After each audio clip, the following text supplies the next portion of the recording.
Assalamualaikum warahmatullahi wabarakatuh. Kita akan memulai kembali perkuliahan kuliah kekuatan politik di Indonesia.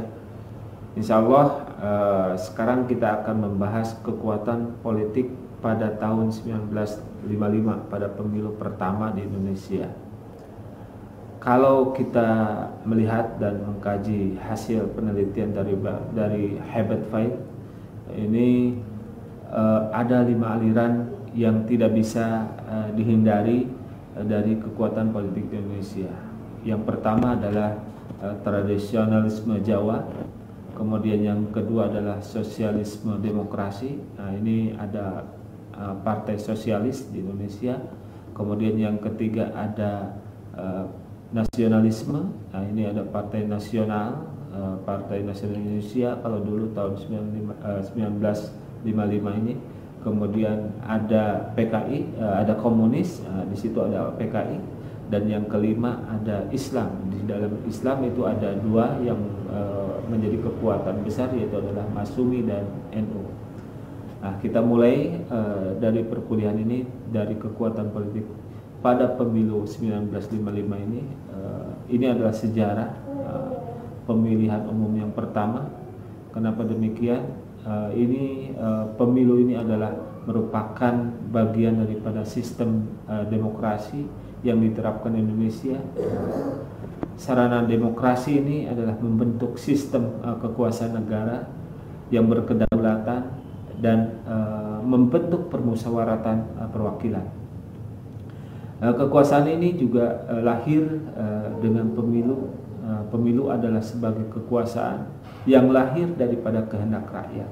Makanya demokrasi dari rakyat, oleh rakyat, untuk rakyat. Nah, tujuan daripada pemilihan umum ini adalah untuk menegakkan prinsip kedaulatan rakyat.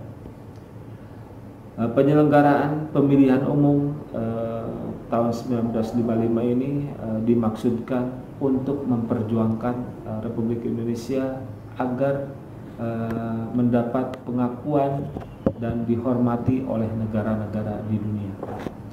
Kemudian pada tahun ini diselenggarakan pemilihan umum pertama di Indonesia, yang pertama pada tanggal 29 September 1955. Ini pemilihan umum memilih anggota-anggota DPR.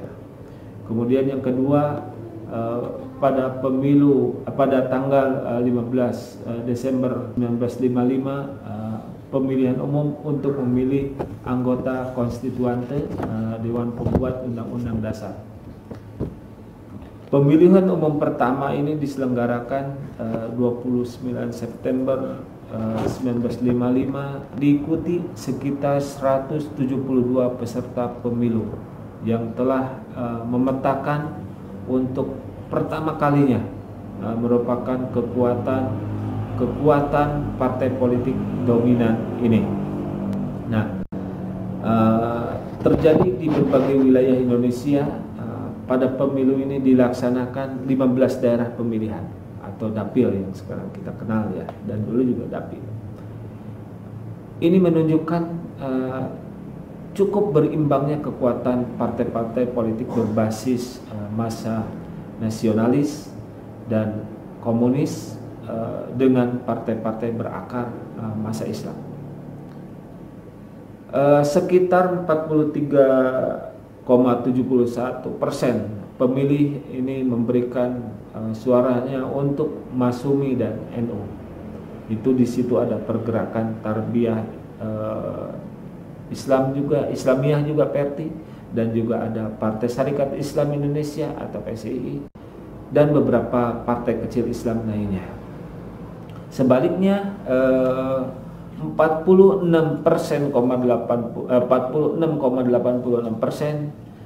memilih pemilih lainnya memberikan suaranya untuk untuk partai-partai yang berhaluan nasional, yaitu di situ ada PNI, Ikatan Pendukung Kemerdekaan atau IFKI, kemudian dan yang ketiga ada yang berhaluan komunis. Ini seperti Partai Komunis Indonesia, atau yang berhaluan sosialis seperti Partai Sosialis Indonesia dan juga partai-partai dengan akar pluralis lainnya.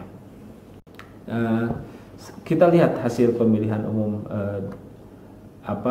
pada anggota DPR 1955. 28 yang masuk dan yang lainnya juga ada. Ya, ini kita lihat empat besar ya. Empat besar itu yang pertama Partai Nasionalis Indonesia, ini jumlahnya 8 jutaan, yang persentasenya adalah 22,32%, mendapatkan 57 kursi. Kemudian Masyumi itu 7.900.000-an, ya, ini 20%,92, sama kursinya 57 kursi dengan PNI. Kemudian yang ketiga NU, Nahdlatul Ulama itu 7 juta kurang 6.900.000-an, nah, ini 18%,41, ini 45 kursi. Dan yang keempat itu Partai Komunis Indonesia atau PKI, ini 6.100.000-an, 16%,36%, ini kursinya 39. Ini yang menjadi kekuatan besar di dalam politik, kekuatan politik pada pemilu 1955. Kita lanjutkan. Ini kan berakar kepada pemilu 1959. Ini adalah pada tahun 1959 ini adalah ada yang sangat genting dari kepartaian Indonesia.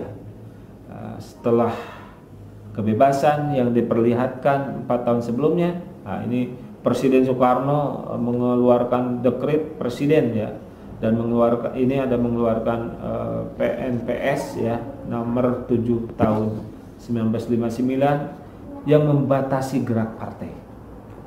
Tekanan terhadap partai semakin berat setelah dikeluarkannya keputusan presiden nomor 128 tahun 1960 yang menyatakan partai yang diakui ini oleh Soekarno, oleh pemerintahan, itu hanyalah PNI, NU, PKI, Partai Katolik, Partai Indonesia atau Pertindo, PSII, Partai Kristen Indonesia atau Parkindo, IFKI, kemudian Verti dan Murba. Sementara Masyumi dan PSI ini dibubarkan dan dengan puluhan partai lainnya dan tidak diakui oleh Presiden Soekarno.